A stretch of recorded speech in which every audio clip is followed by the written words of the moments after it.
स्वागत है आप सभी का एनएफ न्यूज पर। मैं हूं आपके साथ रोहित। उत्तर प्रदेश का एक मौलाना जो कि ब्रिटेन में 10 साल रहा, लंदन में, शमदुल हुदा, जिसकी कुंडली अब यूपी पुलिस खंगाल रही है क्योंकि सीएम योगी का आदेश है, क्योंकि तमाम आरोप इस मौलाना पर लगे हैं। ऐसे में अब इस मौलाना का बचना नामुमकिन है। अब इस मौलाना की पूरी क्राइम कुंडली, इसके कहां लिंक जुड़े और क्यों यूपी पुलिस, योगी सरकार इसके पीछे पड़ी है, ये बताएंगे। मेरे साथ हैं वरिष्ठ पत्रकार पंकज प्रसून जी। पंकज जी, मौलाना साहब के बारे में थोड़ा जानकारी दीजिए दर्शकों को।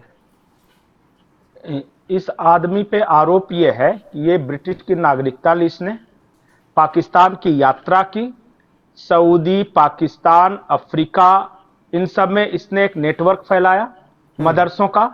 फिर भारत आया और भारत आने के बाद इसने क्या किया कि यहां के चुनावों में दखल देना शुरू किया। यहां जो ये चलाता था, एक मदरसा ये चलाता था और एक फाउंडेशन चलाता था, एनजीओ, जिसका नाम रजा फाउंडेशन था। इसके जरिए इसने 16 करोड़ रुपए का फ्रॉड किया। आजमगढ़ के इस्लामिक यूनिवर्सिटी से यह निकला हुआ आदमी है। सरकारी फंड पर यह पला बढ़ा है और फिर वहीं से ब्रिटिश पासपोर्ट पाया है। ये 16,60,000 की अवैध सैलरी भी खाई है इसने, मौलाना के रूप में जो दिया गया है, बिना पढ़ाए मदरसे और कई देशों में ले ली। एनजीओ खोलकर संदिग्ध फंडिंग का जाल बिछाया है। रजा फाउंडेशन नाम का इसका एक एनजीओ चलता था और मुसलमानों को यहां भड़का रहा था। इस तरह के आरोप है। तो जो एफआईआर दर्ज हुई है उसके अनुसार ब्रिटिश नागरिक रहते हुए भारत में के चुनाव में दखल और भारत के खिलाफ नफरत फैलाना। दूसरा, फाइनेंशियल फ्रॉड, सैलरी खाई, एनजीओ का जाल बिछाया, उसके जरिए नेटवर्क बनाकर 16 करोड़ रुपए का गबन किया। पाकिस्तान गया, वहां पे संदिग्ध लोगों से मिला, वहां से आकर कश्मीर गया, कश्मीर में संदिग्ध लोगों से मिला। तो कुल मिलाकर ये ब्रिटिश मौलाना कहना गलत होगा, ये जहरीला मौलाना है।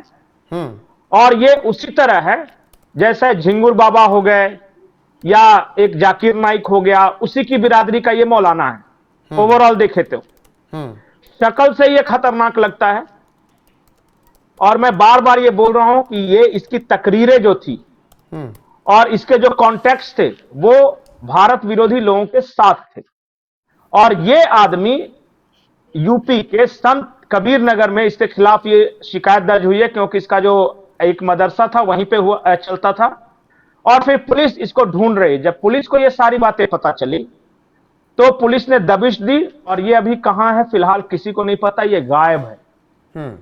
आज चौथा दिन है जब पुलिस लगातार छापेमारी कर रही है, इसके कॉन्टेक्स्ट खंगाल रही है, पर ये कहां है अभी आज की तारीख में किसी को नहीं पता। यूपी एटीएस ने पूरी जिम्मेदारी ली है जांच की। हाँ, यूपी एटीएस जांच भी कर रही है और उन्होंने कब तक बसता फिरता रहेगा?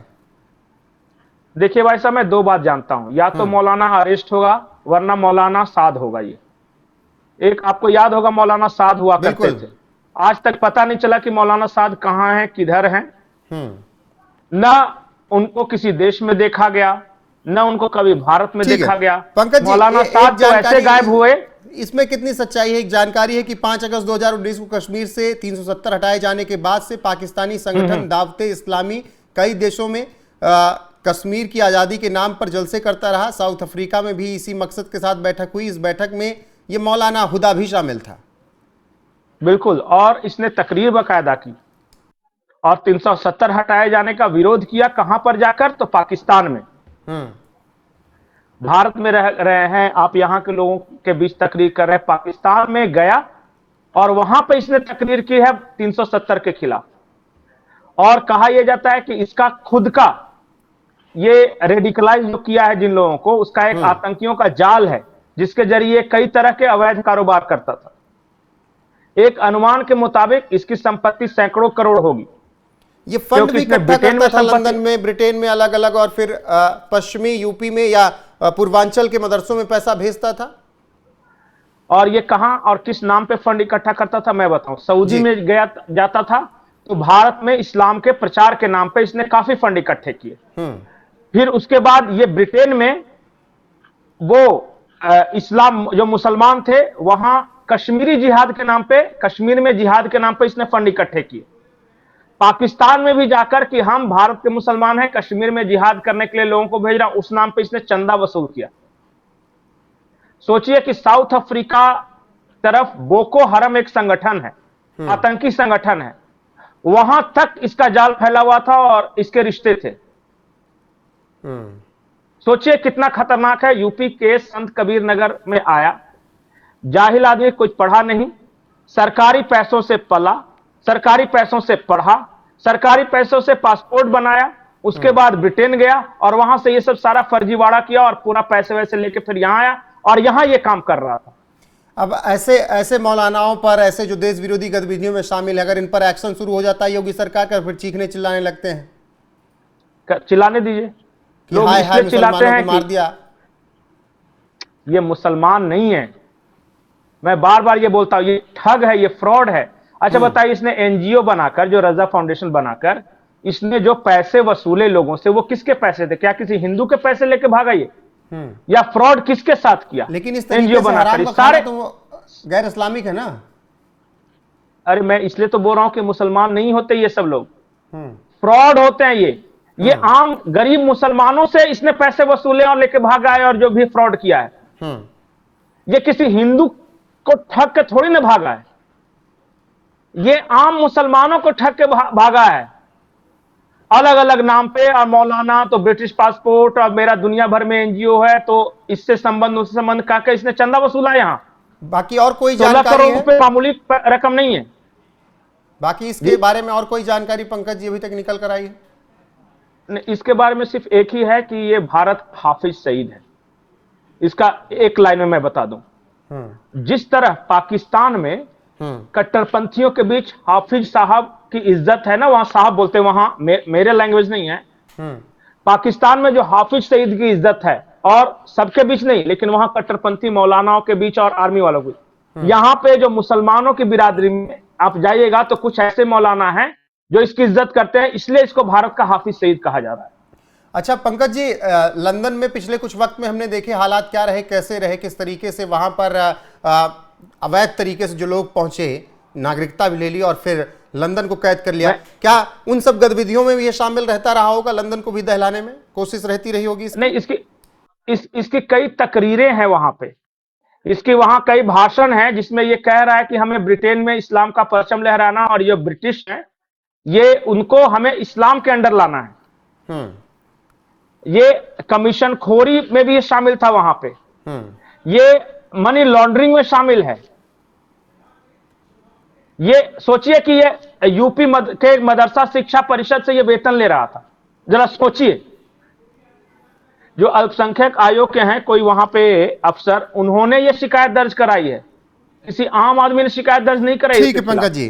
प्रवीण कुमार मिश्रा है उनका नाम, डीएमओ है वो। ठीक है पंकज जी। और अपने एफआईआर में उन्होंने कहा है कि ये बाहरी संस्थानों और व्यक्तियों से मिलकर फंड जुटाता था और उसको अलग अलग तरीके से अलग अलग देशों के मदरसों में भिजवाता था। और ये पहला मामला नहीं है जब इस तरीके से इस पर ये आरोप लगे हैं। शमसुल के खिलाफ संत कबीर नगर और आजमगढ़ में पहले से 2 मामले दर्ज हैं। आरोप पत्र कोर्ट में जमा किया जा चुका है। इनमें विदेशी फंडिंग और संदिग्ध संपर्कों के आरोप लगाए गए कि विदेशी से फंडिंग ली और ऐसे लोगों से संपर्क रहे जो कि देश विरोधी हैं, भारत विरोधी हैं। बाकी इस पूरे मामले में जो अपडेट आएगी आप तक जरूर पहुंचाएंगे। योगी सरकार के आदेश के बाद, सीएम योगी के आदेश के बाद यूपी पुलिस एक एक कुंडली खंगाल रही है इस मौलाना की।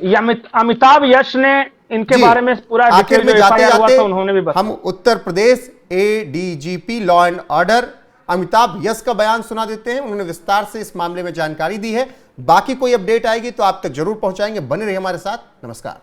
जनपद संत कबीर नगर के शमसुल हुदा खान द्वारा इंग्लैंड की नागरिकता प्राप्त कर लगातार विदेशों में यात्रा करते हुए इस्लामी धर्म के प्रचार के नाम पर पाकिस्तान के विभिन्न क्षेत्रों में आने जाने तथा वहां के लोगों से संपर्क बनाए रखने एवं भारत में अपने करीबियों के माध्यम से जम्मू कश्मीर के संदिग्ध व्यक्तियों से संपर्क तथा अन्य संदिग्ध गतिविधियों की जांच एटीएस उत्तर प्रदेश द्वारा कराई गई।